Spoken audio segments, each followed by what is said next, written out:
Bauxite is the rock nobody talks about, the dusty, iron-streaked or you've never held and the reason your phone, your car, and the airplane wing above you exist.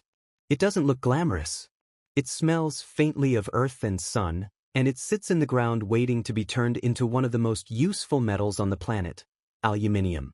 In this video we're going inside bauxite mining, to follow the story from red dirt to shining metal, to meet the machines, the people, and the consequences behind a commodity that quietly powers modern life.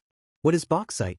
At its simplest, bauxite is an accumulation of weathered rock rich in aluminium-bearing minerals, gibbsite, boehmite, and diaspore, mixed with iron oxides, silica, and other impurities. The ore itself typically forms in tropical and subtropical regions where heavy rainfall and long-term weathering leach soluble elements away and concentrate aluminium hydroxides near the surface. That's why, when you look on a map of bauxite reserves, you see clusters in places like Guinea, Australia, Brazil, and parts of Southeast Asia, climates and geology that favor this kind of deposit. How do we turn that red dirt into aluminium? The most common industrial method is the Bayer process. Bauxite is crushed, then digested with hot sodium hydroxide under pressure. The aluminium dissolves into solution as sodium aluminate, impurities are removed as a leftover slurry, and finally aluminium hydroxide is precipitated and calcined to form alumina, a white powder, aluminium oxide. That alumina is the feedstock for the Hall-Héroult smelting process, which uses electrolysis to split alumina into aluminium metal and oxygen. The chemistry is elegant, but it's also resource-intensive. Heat, strong caustic chemicals, and a lot of electricity are required at different stages. If you're wondering who digs the stuff up, production is dominated by a handful of countries. Australia has long been a giant in the bauxite world, thanks to huge open-pit deposits and integrated mining infrastructure. In recent years, West African Guinea has surged in importance, becoming a strategic supplier to the world's refineries and smelters, exporting millions of tons and reshaping trade flows. China, Brazil, Indonesia, and Vietnam also play big roles, either as producers or as processing hubs. The geography of bauxite matters because once ore is dug up, it's bulky and expensive to move. The economics favor either heavy local refinement or cheap, reliable shipping to refineries near energy sources for smelting. The mining itself is straightforward in technology but complex in impact. Most bauxite is extracted by open-pit mining. Topsoil and vegetation are stripped, benches are cut into the ore body, and large excavators and haul trucks move the material to crushers and stockpiles. For companies the metric is tons in and tons out. But for local communities and ecosystems the story is about lost forest, changed water pathways, and the challenge of returning land to a useful state after the operation ends. Modern operators often promise progressive rehabilitation, respreading topsoil, replanting native species, and reshaping pit walls, but the success of those programs varies by region, regulation, and long-term commitment. One of the most consequential byproducts of the refining stage is red mud, the gritty, caustic residue left when the Bayer process digests bauxite. For every ton of alumina produced, plants can generate roughly 1 ton of dry red mud, depending on ore grade and process specifics. That's a staggering mass balance. Turn a mountain into a mountain of residue, and you have to put it somewhere. Historically, that has meant enormous tailings ponds or co-disposal sites that hold slurry underwater or behind dams. Those storage solutions raise issues of chemical contamination, seepage, and catastrophic failure risk. And when failures happen, they're messy, toxic, and can have long recovery times for people and ecosystems. Because red mud is alkaline and rich in iron oxides, researchers and some companies have devoted decades to finding useful applications, mixing it into cement, using it as a feedstock for recovery of rare elements like gallium, or neutralizing and stabilizing it for land application. But large-scale commercial reuse remains limited, the volumes are too big, and the economics are tricky. So red mud containment and remediation remain central environmental and regulatory challenges for the alumina industry. Bauxite mining also sits at a crossroads with climate and energy policy. Turning bauxite into alumina and then into aluminium takes a lot of energy. Smelting, the electrochemical reduction of alumina to metal, is the largest energy consumer and a major source of greenhouse gas emissions for the aluminium value chain. The industry has taken steps: improved energy efficiency, more recycling, which uses far less energy than primary production, and trials of new smelting technologies such as inert anodes that could eliminate direct CO2 emissions from the pots. Transitioning smelters to low-carbon power and adopting breakthrough anode technologies would shrink aluminium's climate footprint, but such changes require capital, stable energy supply, and supportive policy. Meanwhile, demand for aluminium is rising as the world electrifies and builds lighter, more efficient vehicles, renewable power equipment, and packaging, all of which makes decarbonizing aluminium a strategic priority for the net zero transition. Behind the machines and chemistry are people and places. In many bauxite-producing regions, mining brings jobs, roads, and local investment, but also social change.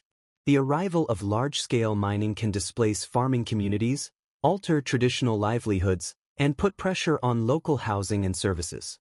Negotiating fair benefit sharing, environmental safeguards, and meaningful local employment takes more than a glossy community relations brochure.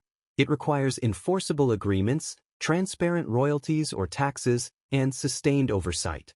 In places where governance is weak, or where the race for exports ramps up quickly, the social and environmental safeguards can lag, resulting in conflict and long-term harm to communities. You might ask, why is aluminium so critical that we tolerate these trade-offs? Aluminium's story is extraordinary. It's lightweight yet strong, infinitely recyclable without loss of properties, and resistant to corrosion, properties that make it indispensable in transport, construction, packaging, and technology. Recycling is a unicorn in resource efficiency. Recycled aluminium requires roughly 5% of the energy of producing primary aluminium from bauxite, which is why circular supply chains and scrap collection are among the fastest levers to cut the industry's carbon footprint. That said, recycling alone won't replace all primary production in the near term because demand is outstripping recycled supply, and some critical applications require virgin metal. Let's step back and look at supply chain fragility. Bauxite and alumina trade patterns are heavily shaped by geography, infrastructure, and geopolitics.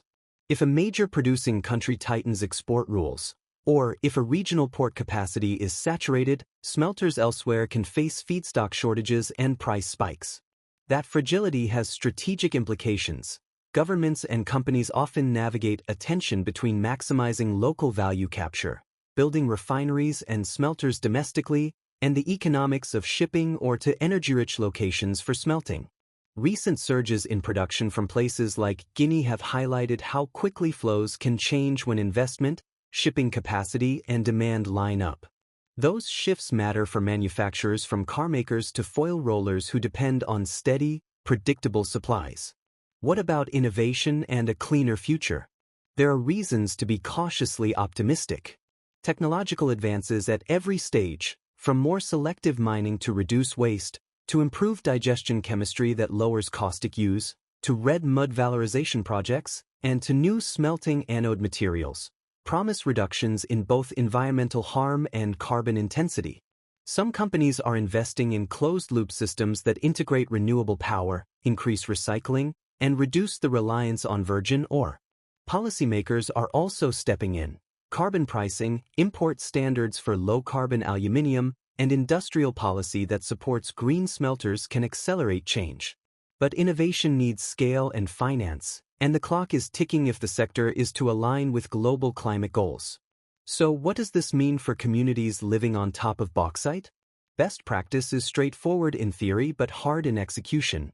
Early and genuine consultation, realistic long-term reclamation bonding, transparent revenue sharing, and independent environmental monitoring. Where mining companies and governments treat rehabilitation as an afterthought, scars remain for generations. Where they treat it as central, closed mines have become productive farmland, forests, or community assets. The difference is rarely chemistry or machinery, it's governance and the will to plan for a future beyond the mine. If you're watching this and thinking about what you can do, there are simple levers that matter. Demand more recycled content in the metals you buy, support brands that disclose the carbon footprint of their aluminum, and push for policies that reward low-carbon production and responsible mining. For creators and consumers, telling stories about supply chains, about the dirt behind the sparkle, helps build pressure for better practices. Industry will respond to regulation, but also to market signals that reward cleaner, more ethical production. The story of bauxite is a paradox. Humble rock turned modern metal, essential to a cleaner future yet wrapped in environmental and social costs that can't be ignored. Mining companies, governments, technologists, and civil society all have roles to play in shaping whether the next chapter is one of responsible transformation or repeated damage. As aluminium becomes ever more central to electrification and lightweight design, the choices we make today about mining, refining, recycling, and regulation will echo for decades. So next time you pick up a phone, open a soda can, or admire a lightweight car, spare a thought for the red dirt that started the journey. It's not glamorous, but it's indispensable. Thanks for coming inside bauxite mining. If you found this illuminating, hit like, subscribe, and tell me in the comments what surprised you most: the chemistry, the red mud, or the global trade dynamics. In the next episode, we'll tour a real alumina refinery and explain step by step what happens to that white powder before it becomes metal. See you there.